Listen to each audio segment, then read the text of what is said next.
அனைவருக்கும் எனது அன்பு கலந்த வணக்கங்கள். நான் உங்கள் அஸ்ட்ரோ சின்னதுரை பிலிமிசை கூத்தூர் பெரம்பலூர் மாவட்டம்.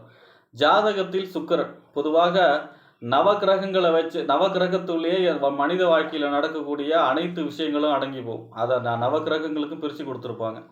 அந்த வரிசையில் ஒருவருடைய ஜாதகத்தில் சுக்கிரனுடைய பங்கு என்ன, சுக்கிரனுடைய காரகத்துவம் என்ன, சுக்கிரன் ஒருவருடைய ஜாதகத்தில் பலமாக இருந்தால் எப்படி அவருடைய வாழ்க்கை இருக்கும், சுக்கிரன் பலகீனப்பட்டது இருந்தால் அவருடைய வாழ்க்கையில் ஏற்படக்கூடிய பிரச்சனை என்ன, அதற்கான தீர்வுகள், பரிகாரங்கள் என்ன, வழிபாடுகள் என்ன, சுக்கிரன் ஏன் ஒருவருடைய ஜாதகத்தில் பலமாக இருக்கணும், சுக்கிரன் என்னென்ன விஷயங்கள்லாம் மனித வாழ்க்கையில் சொல்லுது, அதையெல்லாம் பற்றி இந்த காணொலியிலே பார்ப்போம். இது போன்ற தொடர்ந்து ஜோதிட தகவல்களை பெறவும், தமிழ் மாத ராசி பலன்களை தெரிந்து கொள்ளவும் நமது சேனல் ஆஸ்ட்ரோ சின்னதுரை சப்ஸ்கிரைப் செய்து கொள்ளுங்கள், லைக் பண்ணுங்கள், நண்பர்களுக்கு ஷேர் பண்ணுங்கள். சுக்கிரன் அப்படின்னா நவகிரகத்தில் அசுரர்களின் குரு அப்படின்னு சொல்லுவாங்க. குருவுக்கு ஈக்குவலான ஒரு சுபகிரகம், முக்கால் சுபர் அப்படின்னா சுக்கிரன் தான். சுக்கிரன் சஞ்சீவனி வித்தை தெரிந்தவர், அதாவது செத்தவர் தம்மை எழுப்பும் சக்தி படைத்தவர். ஏன் அப்படின்னா சிவபெருமா, அதாவது இந்த தேவர்களுக்கு அமிர்தம் கிடைத்து அவர்கள் அமரராக ஆன பிறகு சுக்கராச்சாரியார் அசுரர்களுடைய குரு இல்லையா, இவர் போய் சிவபெருமான்கிட்ட கேட்பார். இப்போ அவங்க ஒரு சைடு மட்டும் பலமாக இருக்குது, ஒரு சைடு இது இல்லையா, அதை சமநிலைப்படுத்தணும் அப்படின்னு சொல்லுவார். அப்போ சஞ்சீவனி வித்தையை பிரதானம் செய்வார் சிவபெருமான் இந்த சுக்கராச்சாரியாருக்கு. அதாவது யாரை செத்தவனை கூட எழுப்பக்கூடிய அந்த சஞ்சீவனி வித்தை சொல்லுவார். அப்போ அந்த சஞ்சீவனி வித்தை அறிந்தவர். நம்மளுடைய உடம்புல வரக்கூடிய ஹார்மோன்களுக்கு யார் அதிபதினா சுக்கிரன் தான். யாருக்கெல்லாம் ஹார்மோன்கள் சரியாக செயல்பாட்டோடு இருக்கோ அவங்க இளமையாக ரொம்ப நாள் வாழக்கூடிய அமைப்பு இருக்கும். அந்த ஹார்மோனுக்கு அதிபதி யார் அப்படின்னா சுக்கிரன். உடம்புல விந்து சுரோனிதம் இது எல்லாத்துக்குமே அதிபதி யாருன்னா சுக்கிரன் தான். ஹார்மோனுக்கு அதிபதி சுக்கிரன் தான். ஆக அப்படிப்பட்ட சுக்கிரன் அப்படின்னாலே காலச்சக்கரத்துக்கு 2க்கும் 7க்கும் உடையவர். காலச்சக்கரத்துக்கு 2 ரிஷபம், காலச்சக்கரத்துக்கு 7 துலாம். ரிஷப ராசியிலே ஆட்சி பெறுகிறார், அதாவது துலா ராசியிலே ஆட்சி. அதாவது காலச்சக்கரத்துக்கு 2னா என்ன, வாக்கு தானம் குடும்பம். அதாவது பெரும் பணத்துக்கு குரு அதிபதினா கையிருப்பு பணத்துக்கு அதிபதி, தேவைக்கேற்ப பண வசதி, அதுக்கெல்லாம் அதிபதி யாருன்னா சுக்கிரன் தான். மகாலட்சுமி அதிதேவதையை கொண்டவர். அதே மாதிரி பார்த்தீங்கன்னா துலா ராசி காலச்சக்கரத்துக்கு 7 என்ன சொல்லுது, வாழ்க்கை துணை, அவருடைய சிற்றின்பம், அவருடைய இல்லற வாழ்க்கை, இது எல்லாமே 7ஆம் இடம் தான். அப்போ இந்த 7ஆம் இடத்துக்கு அதிபதியோட அதுலேயும் பார்த்தீங்கன்னா ரிஷபத்தில் ஆட்சி இருந்தாலும் துலாத்தில் தான் மூலத்திரிகோணம் அடைகிறார். மூலத்திரிகோணம் அப்படின்னா ஒரு கிரகம் அந்த இடத்துல இல்லைன்னா கூட அவருடைய ஆதிக்கம் நிறைந்ததாக சொல்லப்படுகிறது. அப்போ சுக்கிரனுடைய முழுமையான ஆதிக்கம் நிறைந்த ராசி அப்படின்னா அது எதுன்னா இந்த துலா லக்னம் தான். அப்போ அந்த துலாத்தில் மூலத்திரிகோணம் அடைவதால் துலாம்ங்கிறது சுக்கிரனுடைய முழுமையான ஆதிக்கம் நிறைந்தது ரிஷபத்தை விட. அப்போ அவருடைய வாழ்க்கை துணை, அதாவது ஆண்களுக்கு கலத்திரக்காரகம் யார் அப்படின்னா சுக்கிரன் தான்.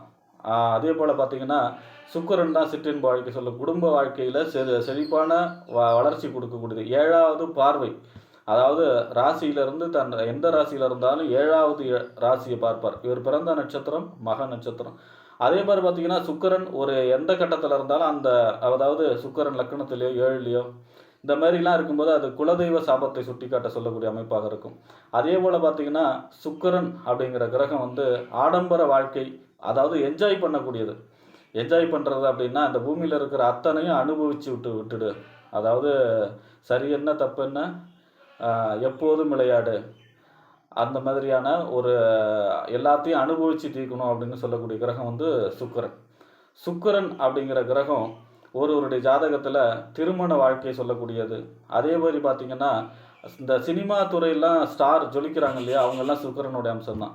அதுவும் சுக்கிரனுடைய அந்த அமைப்பே பார்த்திங்கன்னா அவருடைய சிம்பிளாக பார்த்திங்கன்னா 5 ஸ்டார் தான். 5 ஸ்டார் ஹோட்டல், ராயல் அப்பார்ட்மெண்ட்டு, அதாவது சொகுசு விடுதி, எதை எடுத்தாலும் ராயல், அதாவது ஹை. அந்த மதுபானத்தில் கூட பார்த்திங்கன்னா வெளிநாட்டு மதுபானம், உயர்தர முகமாக, அந்த சாதாரண டாஸ்மாகில் வாங்கலாமல் வெளியில், அதாவது வெளிநாட்டு மதுபானங்களை சொல்லக்கூடிய கிரகம் எது அப்படின்னா இந்த சுக்கிரன் தான். எதை எடுத்தாலும் காஸ்ட்லி, எதை எடுத்தாலும் ஆடம்பரம், எதை எடுத்தாலும் ஒரு பகட்டுன்னு சொல்லுவாங்கள்ல, கவர்ச்சி, அழகு, இளமை, கவிதை எழுதக்கூடிய அமைப்பு, காதல், இது எல்லாமே சொல்லக்கூடிய கிரகம் ஒருவருடைய வாழ்க்கையில் இது எல்லாத்தையும் சொல்லக்கூடிய கிரகம் யார் அப்படின்னா சுக்கிரன் தான். அப்போ இது எல்லாமே நல்லா இருக்கணும், ஒருத்தருக்கு பணபலம் நல்லா இருக்கணும், குடும்ப வாழ்க்கை நல்லா இருக்கணும், இல்லற வாழ்க்கை நல்லா இருக்கணும், திருமணம் காலகாலத்தில் நடக்கணும். அதே போல் பார்த்திங்கன்னா ஆடம்பரமாக வீடு கட்டணும். அதேமாரி சுக்கிர திசை 20 வருஷம் நடக்கும். 20 திசையில் அவருக்கு அவருடைய வலுவை பொறுத்து நன்மைகளே அதிகமாக செய்வார். வெளிநாட்டு யோகம் கொடுப்பார். கண்டிப்பாக சுக்கிர திசை முடிகிறதுக்குள்ளே யாராக இருந்தாலும் வீடு கட்டுவாங்க. அதே மாதிரி பார்த்திங்கன்னா நிலம் வாங்கிறது, சுக்கிர திசை முடிகிறதுக்குள்ளே வெளிநாடு சம்மந்தமாக யோகம், வெளிநாட்டில் போய் நல்ல வேலை நல்ல சம்பளம் கிடைக்கணும் அப்படின்னா அதுக்கு சுக்கிரனுடைய அருள் வேணும். வெளிநாட்டு யோகத்தை கொடுக்கக்கூடிய அமைப்பு. ஒருத்தர் பார்த்த உடனே சொல்கிறோமா இல்லையா, அவருங்க என்னப்பா சுக்கிர தசை நடக்குது அப்படின்னு. அந்த மாதிரி சனி எப்போவுமே கடுமையாக உழைக்க வச்சு கம்மியாக சம்பளம் கொடுக்கும். ஆனால் சுக்கிரன் வந்து கம்மியாக உழைக்க வச்சு அதிகமாக சம்பளம் கொடுக்கும். அதுதான் சுக்கிரனுடைய வேலை. அப்போ உழைப்பை விட அதிகமாக அதிர்ஷ்டத்தை கொண்டு வந்து சேர்க்கக்கூடிய கிரகம் அப்படின்னா அது எது அப்படின்னா சுக்கிரன் தான்.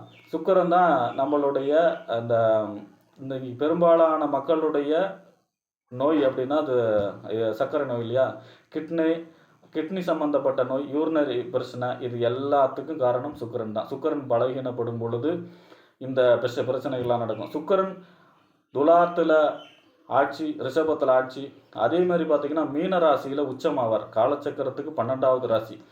12வது என்ன, அயன சயன போகஸ்தானம், கட்டில் சுகத்தை சொல்லக்கூடிய இடம். அந்த இடத்துல போய் சுக்கிரன் உச்சமாகிறார். அதேமாரி கன்னி ராசியில் நீச்சமாயிடுவார் சுக்கிரன். சுக்கிரனை பொறுத்த வரைக்குமே எல்லா கிரகங்களோட சேர்ந்தாலும் இப்போ செவ்வாயோட சேர்ந்தால் பிருகுமங்கல யோகம், அந்த மாதிரியான யோகத்தை சொல்லக்கூடிய அமைப்பும், அதாவது நிறைய பூமி யோகத்தை சொல்லக்கூடிய அமைப்பில் இருக்கும். கேதுவோடு சேரக்கூடாது. கேதுவோடு சேர்ந்தால் குடும்ப வாழ்க்கை, அதாவது மனைவி குடும்ப வாழ்க்கையில் பிரச்சனையை உண்டு பண்ணும். மற்றபடி எல்லா கிரகங்களோடும் சேர்ந்தாலும் நன்மைகளையே அதிகமாக செய்யும் சுக்கிரன் அதோடைய தசாபத்தில் தான் அதோடைய பலன்களை அதிகமாக செய்யும். 20 வருஷம் இது இருக்கிறதுலையே 9 கிரகத்திலேயே அதிக வருஷம் தசாபுத்திகளை கொண்ட கிரகம் அப்படின்னா அது எதுன்னா சுக்கிரன் தான் வந்து இந்த ராயல் அப்பார்ட்மெண்ட்டு, அதே மாதிரி பார்த்திங்கன்னா சொகுசு விடுதி, வாகனக்காரகன் சுக்கிரன் 4ஆம் இடத்துல, ஜாதகத்தில் 4ஆம் இடத்துல இருந்தால் திக்பலத்தில் இருப்பார். வாகனத்துக்கு அதிபதி, வாகனத்தை தொழிலாக செய்யக்கூடியவர்கள், அதுவும் சொகுசு வாகனம், உயர்தர வாகனத்துக்கு அதிபதி சுக்கிரன். வாகனக்காரகன். இப்போ நிலம், சாதாரண ஒரு நிலம் அப்படின்னா அது செவ்வாய். அந்த நிலத்துக்கு மேலே இருக்கக்கூடிய வீடு அப்படின்னா அது சுக்கிரன். சொந்த வீடு அமையணுமா, வாகனம் சிறப்பாக அமையணுமா, வீடு வண்டி வாகனம் மனை இந்த மாதிரியான சொத்து சுகம் அசையா சொத்துக்கள் இது எல்லாத்தையும் கொடுக்கக்கூடிய கிரகம் ஒருவருடைய ஜாதகத்தில் சுக்கிரன் தான். சுக்கிரன் வலிமையாக இருந்தால் போதும், பாக்கி எந்த கிரகம் இல்லைனாலும் இந்த பூமியில் அனுபவிக்கக்கூடிய எல்லா சுக சௌபாக்கியங்களையும், அதாவது இல்லற வாழ்க்கையிலேருந்து அதாவது சொகுசு வாழ்க்கையிலேருந்து எல்லா வாழ்க்கையும் வாழ முடியும். சுக்கிரனுடைய அனுகூலம் மட்டும்தான் வேணும். சுக்கிரன் வலுவாக இருக்கணும். அப்போ தான் அந்த பூமியில் இருக்கக்கூடிய அனைத்து விஷயமான நன்மைகளையும் தடையில்லாமல் அனுபவித்து அவருடைய வாழ்க்கையை முடிப்பார். ஆக சுக்கிரன் இப்படிப்பட்ட ஜாதகத்தில் முக்கியமான கிரகம் சுக்கிரன் தான். அவருடைய சிற்றின்பம், காதல், காமம் இது எல்லாமே சொல்லக்கூடிய கிரகம். ஆண்களுக்கு கலத்திரக்காரகன் சுக்கிரன். அதனால் சுக்கிரன்கிற கிரகம் ஒருவருடைய ஜாதகத்தில் ரொம்ப முக்கியம். சுக்கிரன் பலகீனப்பட்டால் அவங்க இப்போ ஒரு 10 பேர் போகிறாங்கன்னு வச்சுங்க, அதில் சுக்கிரன் பாதிக்கப்பட்டிருக்கார் அப்படின்னாலே அவரை மட்டும் நாய் குலைக்கும். அந்த மாதிரி சுக்கிரன் வந்து கவர்ச்சி, இளமை, யாரையும் கவர்ந்து இழுக்கக்கூடியது, மென்மை, அந்த மாதிரியான ஒரு கிரகம் வந்து சுக்கிரனுடைய அதிதேவதை யார் அப்படின்னா மகாலட்சுமி. பொதுவாக சுக்கிரன் பலகீனப்பட்டால் அவங்களுக்கு வந்து யூரினரி பிரச்சனை, கிட்னி சம்மந்தமான பிரச்சனை, சக்கரை சம்மந்தமான இந்த மாதிரியான நோய்கள், நீர் சம்மந்தமான நோய்களை கொடுக்கக்கூடிய அமைப்பில் தான் இருக்கும். சுக்கிரனை பொறுத்த வரைக்கும் வலுப்படுத்தணும் அப்படின்னா பெருமாள், படுத்துக்கொண்டு இருக்கக்கூடிய பெருமாள் ஸ்ரீரங்கம் சென்று வழிபாடு செய்யலாம். கஞ்சனூர் சென்று நவகிரகங்களில் வழிபாடு செய்யலாம். வெள்ளிக்கிழமையில் ஸ்ரீரங்கம் வெள்ளிக்கிழமையில் வெண்பட்டு எடுத்து மல்லிகைப்பூவும் சாத்தி வழிபாடு செய்யலாம். கஞ்சனூர் சென்று வழிபாடு செய்யலாம். அதே போல் பெருமாள் கோயில், அவங்க ஊர் பக்கத்தில் இருக்கிற பெருமாள் கோயிலில் தாயார் சன்னதியில் அவங்க எந்த தாயாராக இருந்தாலும் அவங்க மகாலட்சுமி தான். அவங்கள போய் வெள்ளிக்கிழமையில் வழிபாடு செய்கிறதும் சுக்கிரனை வலுப்படுத்த உதவும். அதே போல் பார்த்திங்கன்னா சுக்கிரன் அப்படின்னா பெண் அப்படி இல்லையா, அதாவது இளமை பருவம் அப்படிங்கிறது தான் சுக்கிரன், பெண். அப்போ இந்த கல்யாணமாகாத பெண்களுக்கு இங்கே பொண்ணு இருக்குது, இங்கே மாப்பிள்ளை இருக்குது, இந்த மாதிரியான பிரதிபலன் இல்லாமல் அவங்களுக்கு வந்து கல்யாணம் பண்ணி வைக்கிறது, அவங்க இங்கே பேசி முடிக்கிறாங்க இல்லையா, அதெல்லாம் சுக்கிரனுக்கு வந்து வலுப்படுத்துவதற்கு மிகவும் உதவும். ஒருத்தர் சினிமா துறையில் ஸ்டார் ஆகணும், அதாவது ஒரு படம் நடித்தா 100 கோடி 200 கோடி சம்பாதிக்கணும் அப்படின்னா அதுக்கு சுக்கிரன் தான் அதிபதி. அப்போ சுக்கிரனுடைய அருள் இருந்தால் தான் ஒரு ஸ்டார் ஆக முடியும். எல்லாத்தையும் கவர்ந்து இழுக்க முடியும். கவர்ச்சி வந்து சுக்கிரன், இனக்கவர்ச்சி சொல்லக்கூடிய கிரகம் சுக்கிரன். எல்லாத்தையும் இனம் புரியாமல் அவங்க மேலே ஒரு அன்பு இழுத்து கவர்ச்சி பண்ணக்கூடிய கிரகம் எது அப்படின்னா அது சுக்கிரன் தான். அப்போ இந்த சுக்கிரனை வலுப்படுத்துவதற்கு ஒரு ஜாதகத்தில் மிக மிக முக்கியம். அப்போ தான் அவங்க செல்வ செழிப்போடும், மன நிம்மதியோடும், மகிழ்ச்சியோடும் இந்த பூமியில் உள்ள அனைத்து விதமான இன்பங்களை அனுபவிக்கக்கூடியவராக இருப்பார் சுக்கிரன் வலுவாக இருந்தால் மட்டும்தான் அதை நம்ம வலுப்படுத்த வேண்டும்.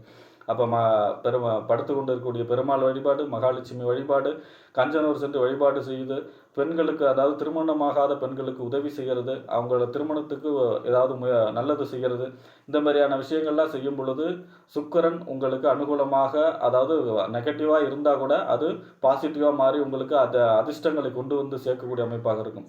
சுக்கிரனே வந்து அதிர்ஷ்டம் சொல்லக்கூடிய, அதாவது கம்மியாக உழைச்சி நிறைய சம்பாதிக்கணும் அப்படிங்கிறத சொல்லக்கூடிய கிரகம் தான் சுக்கிரன். அவருடைய தொழில்கள் எல்லாமே அப்படி தான் இருக்கும். கம்மியாக உழைச்சி நிறைய சம்பாதிக்கணும், அந்த மாதிரியான அழகுபடுத்துதல், அழகு சம்பந்தமான தொழில். அதே மாதிரி பார்த்திங்கன்னா இந்த சினிமா துறை, கலைத்துறை எல்லாமே, இயல், இசை, நாடகம், அது எல்லாமே பார்த்திங்கன்னா சுக்கிரனோட டிபார்ட்மெண்ட்டில் தான் வரும். ஆக ஒருவருடைய ஜாதகத்திலே அவர் சுக்கிரன் எப்படி இருந்தாலும் சுக்கிரனை வலுப்படுத்த உதவக்கூடிய பரிகாரங்களை செய்து சுக்கிரனை மேலே மேலே வலுப்படுத்தி இந்த பூமியிலே அனைத்து விதமான இன்பங்களையும் அனுபவித்து வாழ வேண்டுகிறேன். நன்றி, வணக்கம்.